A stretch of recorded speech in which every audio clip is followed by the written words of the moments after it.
कुठलं एखादं नवीन पुस्तक आपण वाचलं किंवा एखादा सिनेमा बघितला किंवा एखादी वेबसिरीज आपल्याला आवडली तर आवर्जून आपण ती इतरांना सांगतो किंवा रिकमेंड करतो, तुम्ही ती बघा. मला आवडलेल्या एका अशाच वेबसिरीजबद्दल मी आज तुम्हाला काही गोष्टी सांगणार आहे. त्या वेबसिरीजचं नाव आहे किलर सूप, जी अलीकडेच नेटफ्लिक्सवरती प्रसिद्ध झाली. या वेबसिरीजचे एकूण 8 भाग आहेत. मनोज वाजपेयी, कोंकणा सेन आणि सयाजी शिंदे यांसारख्या दिग्गज अभिनेत्यांच्या अभिनयानं सजलेली ही वेबसिरीज खऱ्या अर्थाने प्रेक्षकांसाठी एक मनोरंजनाची पर्वणी आहे. या वेबसिरीजमध्ये तसं पाहिलं तर काय नाही. या वेबसिरीजमध्ये सगळं आहे. सस्पेन्स, थ्रिलर आणि खूप काही. चोरी आहे, खोटं बोलणं आहे, खोटं वागणं आहे. पण त्याच्याहीमध्ये एक सत्य दडलं आहे. ते सत्य त्या नायिकेच्या स्वतःच्या शोधासाठीचं ते सत्य आहे. ते सत्य अखेरपर्यंत त्या नायिकेचा पाठलाग सोडत नाही. आणि त्याच्यामध्ये शोध आहे, त्याच्यामध्ये एक तत्त्वज्ञान आहे, त्याच्यामध्ये काही मूल्यव्यवस्थासुद्धा आपल्याला सांगितलेली आहे. आणि या सगळ्यात मला विशेष एक गोष्ट वाटली ती म्हणजे आपले जे भारतीय सिनेमे आहेत ना, किंवा आपल्या भारतीय एकूण मालिका म्हणा किंवा दूरचित्रवाहिन्या म्हणा, ह्या सगळ्यातून भारताचं जे कल्चर आहे, भारताची जी संस्कृती आहे, बहुभाषिक बहुसांस्कृतिक भारत असं आपण ज्याला नेहमी म्हणतो, ते खूप प्रकर्षाने जाणवतं. म्हणजे दाक्षिणात्य संस्कृतीचा खूप जवळून अनुभव आपण त्या वेबमालिकेतनं घेतो. किलर सूप, ज्यामध्ये कोंकणा सेन आजपर्यंत आपण तिला बॉलिवूडच्या सिनेमांमधनं बघत आलो आहे. त्यामुळे तिच्या प्रती असणारी एक प्रतिमा जी आपली नेहमीची पठडीतली आहे त्याच्यापेक्षा खूप वेगळी कोंकणा आपल्याला या वेबसिरीजमध्ये बघायला मिळते. मनोज वाजपेयींबद्दल काय बोलावं किंवा सयाजी शिंदे यांच्याबद्दल काय बोलावं. एक कसलेले अभिनेते म्हणतो ना आपण, नेहमी आपल्याला असं वाटत राहतं की आपल्याला आवडत्या अभिनेत्यांना आपल्याला आणखीन कुठल्या तरी वेगळ्या भूमिकेत बघायला खूप आवडतं. म्हणजे त्यांच्याकडून काहीतरी विलक्षण घडून यावं असं काहीचं या वेबसिरीजमध्ये तुम्हाला नक्की बघायला मिळेल. खूप सस्पेन्स आहे, थ्रिलर आहे, पण त्याच्यातही एक मजा आहे, त्याच्यातही एक गोडवा आहे. खूपदा असं होतं की ती जी नायिका आहे म्हणजे कोंकणा, तिचं नाव स्वाती ह्या वेबमालिकेतलं आहे, ती खूपदा वाईट वागायला जाते. तिला अनेक गोष्टी त्यासाठी प्रवृत्त करतात आणि पण त्याच्यामध्ये सुद्धा एक प्रकारचा विनोद ती निर्माण करते. मला वाटतं हे दिग्दर्शक तर सांगतोच अभिनेत्याला, तुला काय करायचं आहे, तुला नक्की काय साकारायचं आहे चित्र. पण त्याबरोबरीनं अभिनेत्यालासुद्धा आतमध्ये ती जाणीव असते किंवा तो इतका तयारीचा असतो की त्याला बरोबर ते समजते की मला नक्की काय द्यायचं आहे. शेवटी ही सगळी सादरीकरणाची कला आहे, अभिनय काय किंवा नृत्य काय. त्यामुळे कोंकणा सेनला जेव्हा आपण सिनेमात बघतो, वेबसिरीजमध्ये बघतो, तेव्हा खरोखर एक निर्भेळ आनंद म्हणतो ना आपण, त्या पद्धतीचा तो सगळा काय म्हणूया प्रयत्न आहे. खास करून आणखीन दोघांची केमिस्ट्री मला ह्यात खूप आवडली, ती म्हणजे सयाजी शिंदे आणि अर्थात मनोज वाजपेयी. ही दोघेही अभिनयाची आपापली स्वतंत्र विद्यापीठ आहेत असं म्हणायला हरकत नाही. कारण ह्या दोघांनी अक्षरशः जीव ओतला आहे. आणि सयाजी शिंदे यांना एकतर मराठी म्हणून मला स्वतःला वैयक्तिक तर एक अभिमानाची गोष्ट आहेच. पण त्याच्या पलीकडे जाऊन मला असं म्हणायचं आहे की मी अलीकडेच एक मुलाखत बघत होतो. त्याच्यामध्ये सयाजी, कोंकणा आणि मनोज वाजपेयी, अभिषेक चौबे हे चौघेजण बसलेले होते. त्यावेळेला मनोज वाजपेयी यांनी त्या मुलाखतकाराला सांगितलं की हे जे बाजूला बसलेत ना सयाजी शिंदे, ते मराठीतले ख्यातनाम अभिनेते आहेत. सखाराम बाइंडर जे निळफुलांनी गाजवलं, त्यांच्यानंतर थेट ती भूमिका स्वतःपासून कशी ओळखली जाईल यासाठी ज्यांनी काम केलं ते हे सयाजी शिंदे आहेत. त्यामुळे मराठी संस्कृतीचा किंवा मराठी नाट्यकलेचा इतिहास हा किती सुवर्णमयी आहे ह्याचीसुद्धा जाणीव त्या मुलाखतीतनं मला झाली.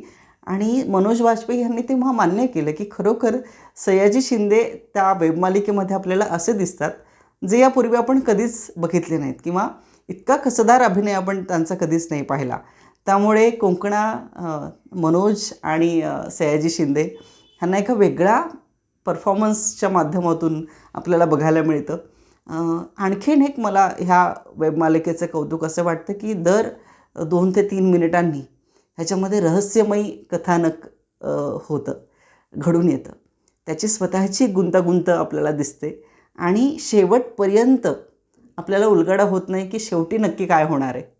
आणि ह्याच्यामध्ये खास कौतुक मला करावं असं वाटतं म्हणजे तनू वेड्स म्हणू रिटर्न्सनंतर खऱ्या अर्थाने दुहेरी भूमिका एकाच कलाकृतीत साकारणं हे फार कमी जणांना जमलं आहे. त्याच्यामध्ये मनोज वाजपेयी ह्यांचं नाव घ्यावं लागेल, कारण प्रभू आणि उमेश अशी 2 पात्रं त्यांनी या वेबमालिकेत साकारली. दुहेरी भूमिका केलेली, अतिशय सुंदर. दोन्ही भूमिकांचा बाज वेगवेगळा आहे, दोन्ही भूमिकांचा स्वभाव वेगवेगळा आहे. जसा तो स्वभाव गुणधर्म असतो तशी ती भूमिका साकारते. त्यामुळे अतिशय ताकदीनं त्यांनी ह्या दोन्ही भूमिका पेलल्या आहेत.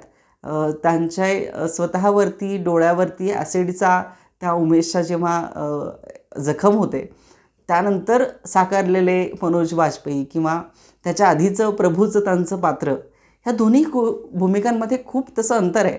पण आपल्याला कुठेही कळत नाही किंवा कुठेही लक्षात येत नाही, दोन्ही पात्रांमधली गल्लत स्वतः मनोज वाजपेयी करत नाहीत. त्यामुळे ते अर्थातच प्रेक्षकांनाही जाणवत नाही. जसं कंगनाने तनुवेड्स म्हणू रिटर्न्समध्ये दोन्ही पात्र उचलून धरली होती, तशाच पद्धतीने मनोज वाजपेयी यांनी ते साकारले आहेत आणि त्यांना 100पैकी 100 मार्क द्यायला हरकत नाही ह्या वेबमालिकेसाठी. कोंकणा सेन ह्यांचं मला कौतुक इथे करावंसं वाटतं ते यासाठी की आपण त्यांना दिग्दर्शिकेच्या भूमिकेत बघितलं आहे. म्हणजे अभिनेत्री म्हणून कोंकणा आपल्याला माहितीच आहे, पण दिग्दर्शिका म्हणून काम केल्याच्यानंतर पुन्हा एकदा या अभिनय क्षेत्रामध्ये येणं आणि त्या पद्धतीचं परफॉर्मन्स देणं हे खूप कमी लोकांना जमतं. कोंकणा सेन हे त्यापैकी एक नाव आहे. त्यामुळे मला त्या अभिनेत्रीचं विलक्षण कौतुक वाटतं आणि या वेबमालिकासाठी तर भरभरून आनंद कोंकणा आपल्याला देतात. म्हणून ही वेबमालिका बघावी. प्रत्येक म्हणजे अगदी बारकावे जर सांगायचं झाले ना, तर डोळ्यातल्या हावभावापासून ते देहबोलीच्या प्रत्येक हावभावापर्यंत कोंकणा आपल्याला या मालिकेच्या माध्यमातून बोलते. प्रत्येक वेळेला ती आपल्याशी संवादातून बोलेलच असं नाही, पण तिच्या कृतीतनं ती अनेकदा खूप काही सांगून जाते. तिचा देहबोली किंवा तिचा भाव हा आपल्याला शब्दांशिवायसुद्धा व्यक्त होतो. आणि म्हणून ही वेबमालिका बघण्याचं आणखीन एक कारण, सयाजी शिंदे काय अप्रतिम अभिनय केला आहे. म्हणजे शेवटाकडे मालिका येते तेव्हा सयाजी शिंदे असा प्रसंग दाखवला आहे की ते त्यांचं नुकतंच ऑपरेशन झालेलं असतं आणि ते आपल्या मुलीशी संवाद करतात. त्यावेळेला त्यांना झालेल्या जखमेचा त्रासही होत असतो. एकीकडे त्या मुलीशी बोलायचे असतं, ती कळ येते त्यांना, कुठेतरी जखम झालेली असते, त्यांना नीट झोपायला येत नाही आणि बोलता बोलता ते काहीतरी खूप सांगून जातात त्या आपल्या मुलीला. तर हा फार विलक्षण प्रसंग मला वाटतं सयाजी शिंदे यांनी साकारला आहे. आणि नेहमी कलाकाराला कायमच एक प्रकारची भूक असते की आपल्याला चांगल्या दर्जाचं काम मिळावं, आपल्याला चांगल्या दर्जाचं कथानक मिळावं आणि त्याला तशा पद्धतीचं दिग्दर्शन जोडीला हवं. त्यामुळे अभिषेक चौबे यांनी साकारलेली ही कलाकृती मला वाटतं अप्रतिम अशी झाली आहे. त्यामुळे सगळ्यांनी नक्की बघा. एकूण 8 भाग आहेत या वेबमालिकेचे. अर्थात ही अडल्ट या प्रकारात येते, त्यामुळे अर्थात काही विशिष्ट वयोगटानंतरच्या व्यक्तींनी ही वेबमालिका बघावी अशी साधारणपणे नियमावली आहे.